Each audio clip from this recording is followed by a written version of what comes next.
Қайырлы күн, қалайсыздар? Ұйқымнан енді тұрдым.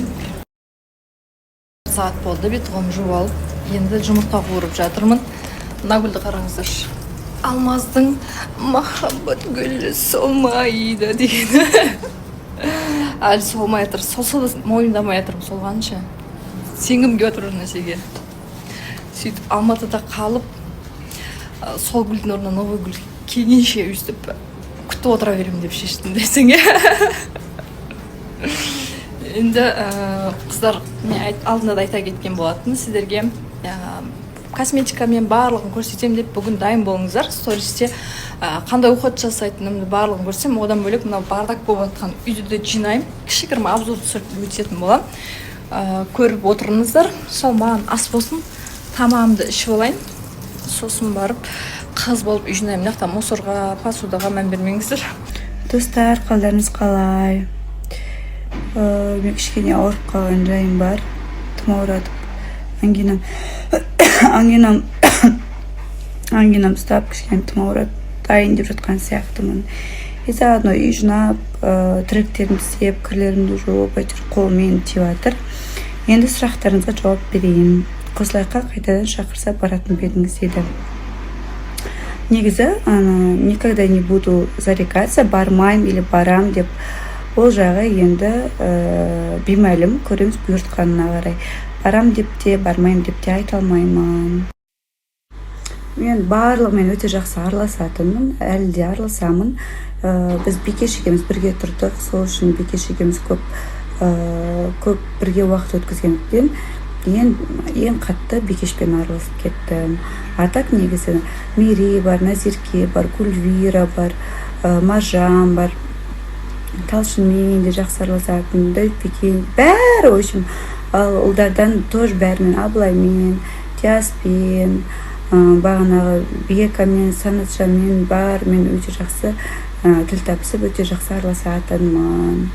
Әлдер Шерхан туралы сұрақ өте көп. Мен прям өте көп, бір 70% Шерхан туралы сұрақ қойыпты.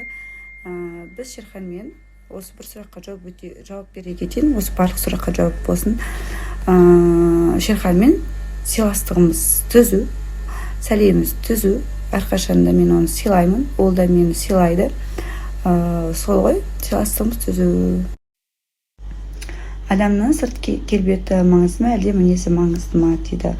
Бұл негізі өте спорный вопрос. Кейбір адамдарға түр маңызды, кейбір адамдарға мінез маңызды деген сияқты. Бірақ маған аса бір қатты түр маңызды емес. Маған харизма, адамгершілік, қарапайымдылық сондай жағында көп үңілемін. Ал негізі бірақ адамды ең бірінші көргенде первое впечатлениеде біз ол адамның түр әлпетіне по-любому қарап қоямыз. А так негізі ары қарай келе бере ол адамның мінезіне қарай бағалаймыз ғой. Қыздарға жігіттер мысалы қылығына қарайды, ал қыздар жігіттердің бағанағы сөзіне, іс-әрекетіне қарайды деген сияқты ғой. Өміріңізде сізді ерекше бақытты ететін кішкентай қандай нәрсе дейді. Бұл менің ата-анамның доча қалайсың деген сөздері. Ол кісілерді өте қатты жақсы көрем. Сол кісілер бақытты болса, сол кісілер айналайын деген бір ауыз сөз болса, менен бақытты адам жоқ. Жандарым. Мен де сіздер жақсы көрем, өтте қатты жақсы көрем, білмейсіздер ғой. Кім мені жақсы көреді, мен оларды 10 есе жақсы көрем. Рахмет, мені просто жақсы көретіндеріңіз үшін. Жондорым. Деп ұялқансың ғой. Тәнем. Рахмет үлкен. Деп сразу нәзік болып, андай кеткенінше, майысқанынше. Мә жандарым, сол мынандай сообщение өте көп. Қайтадан келесіз ба, қайтадан келіңізші деп жатқандар, жекеме жазып жатқандарды өте көп. Үлкен рахмет. Мен сіздер үшін қызық сондай бір персонаж болғаныма, қызық адам болғаныма өте қатты қуаныштымын.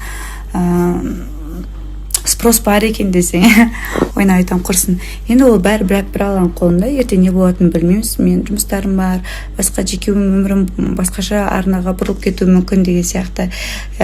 Если жұмысым бәрін реттеп, қолым босап, мысалы екінші жартымды кездестірмей жатырсам, тогда можно, бір алланың қолында қалай болатынын нақты білмеймін. Сол үшін 100% барам или 100% бармаймын деп айта алмаймын. Бірақ мені осылай сізді көргіміз келеді деп жатқан жандарға мыңда бір алғыс. Енді контентті қолға алатын ойым бар. Сол үшін кім контент түсіргісі келеді, бағанағы или мобилограф, видеографтар болатын болса, сотрудничество жасағысы келетіндер болса, жазсаңыздар болады. Атыңызды өзгертуге мүмкіндік болса, қандай есім қоятын едіңіз дейді. Атымды мүлде өзгерткім келмейді, өзім атым өзіме қатты ұнайды. Сол үшін мүлде ойымда болды. Бұны үлкен берекенің алдында келе жатқан сынақтар деп айтады. Жолдан дөңгелекке болт кіріп кетті. Негізі қазір барып ұйықтау керек еді, өткен ертең тренировка бізде, иә. Бірақ осындай сынақтар болып жатыр. Ничего страшного. Шүкір дейміз. Осындай бізді ұмытпай, осындай сынақтар беріп қойып жатыр. Значит, Аллахтың сүйікті құлдарының қадірін солай ма, брат? Әрине. Басыңа осындай сынақ келсе қуан дейді ғой. Басыңа сынақ келмеуден адам қорқу керек. Сондықтан да осындай бір күшті істер бастап жатқан алдында осындай сынақтар келіп жатқанымызда біздің көңіл күйіміз түскен жоқ. Біз оған наоборот қуаныштымыз. Бізде күшті сторис болады, сондықтан бізді жібере алмаңыздар, бізді қарап отырыңыздар, достар. До конца көріңіздер, подписка жасап қойыңыздар обязательно. И уведомления қосып қойыңыздар.